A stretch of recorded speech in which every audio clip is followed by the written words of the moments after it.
Welcome back, everybody. I just want to touch on and give my 2 pence worth or 2 cents worth on Artur BETERBIEV and Cam Smith. Um, wow, wow. If you didn't know that BETERBIEV was a monster, now you do. That guy is just an absolute machine, man. Yeah, I said before the fight, I said that maybe Cam Smith, this is his best opportunity because Father Time waits for no man. BETERBIEV's 39 at the end of the month. Or the end of January, I think he's 39. Yeah, so I was like, yeah, it's the right time to get him. He's had a couple of injuries now, but BF Cam Smith is fresh. Even though he's been at the ring 18 months, you know what I mean? He's Cam Smith is massive, but like heavyweight, he's huge. But BF, man, he's just an absolute phenom when it comes to this sport. But like, if you watch him, you're thinking that the punches aren't landing that he's throwing. You don't really notice this subtle jab and his footwork. I mean, he just measures with a jab, and as he knows that jab's landing, if he keeps touching me the jab, it's like, right, this can land in, and just bam, bam, right hand, left hook. But again, he doesn't load up on any shots. It's not like he's digging them in like this, just pop, pop, pop, and it seems like every shot's a thud, and it hurts. Like, I don't think many people get to experience what it's like to be hit by that man. But it just seems like he doesn't waste any shots. He just doesn't, when he's got you up against them ropes, that's where he likes to be. He just doesn't miss any shots, even though you're trying to bob and weave. He might, one jab, one right hand might get by, but he doesn't waste a lot, and they're all short. They're not long pulls, long shots. It's just all short and sharp shots. He's just an absolute phenom. And he's got a chin, obviously. I think in round 4, Cam Smith landed a good uppercut, and he landed a good couple of left hooks, which have flattened a lot of people. But right now, this light heavyweight division, there's only 2 people in it, 2 fighters in it, and there's nowhere else for BETERBIEV to go than Dmitry BIVOL. And the same for Dmitry BIVOL. There's nowhere else for him to go. He's got, if you include the IBO, right, he's got 2 belts. And then obviously BETERBIEV's got the rest of them. So that makes sense. That makes complete sense. BETERBIEV, BIVOL, it's the only fight to make it light heavyweight right now.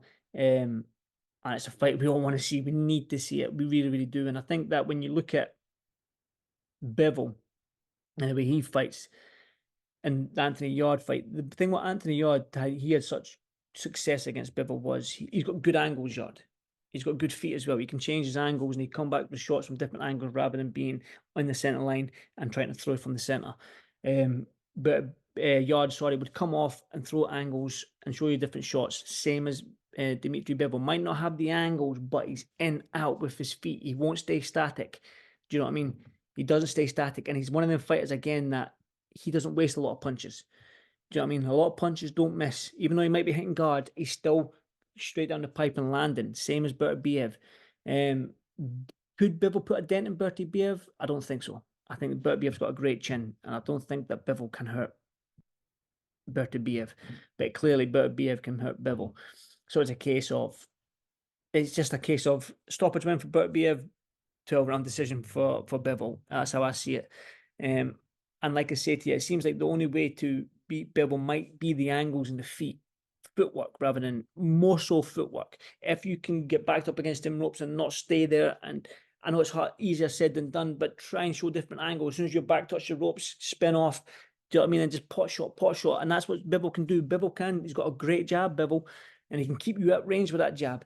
He's slightly taller, might have a slightly more longer reach than BETERBIEV, but I just think right now this fight needs to get made. It will get made. I'm sure it will. Both the fighters want it, and it makes a lot of sense right now. And like I said to you, there's nowhere else for them to go in this light heavyweight division, but for a collision course between the 2 of them, because it just makes sense. It just makes sense. And if 2024, we're seeing the big fights happening, we're seeing the heavyweight unification fight. Jaya Pataya is looking like he's going to make an assault for becoming Undisputed with Chris Smith and all them guys down there at cruiserweight. Then you go down to light heavyweight.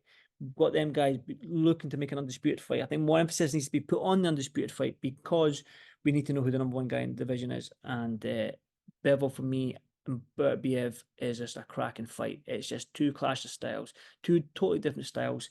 And it's going to make for a great fight, as both fighters don't waste punches. They're accurate, they're neat with their shots, Both of them have got, listen, Bertbiev's got a surprisingly good jab as well. Don't be disillusioned by that. He's got a good jab because he just measures you with it, and once he knows that jab, he keeps touching, he'll unload a flurry of punches. And like I say, he doesn't load up on his punches. It's just pop, pop, pop, pop, pop, pop, pop, pop, pop. Do you know what I mean? So, yeah, let's go. Let's boxing. Let's get this fight made. Come on, let's get 2024 in the books, and then let's be here this time next year and be like, what a year that was for the sport of boxing in terms of seeing the fights and getting the exciting fights, getting drama, getting all this sort of stuff that we want in the sport that it used to be like back in the 80s and beforehand. So let's get this fight made. Bivol up Bertebiev. Who do you think wins? You already know. Leave a comment. Let me know. Let's engage. Boom.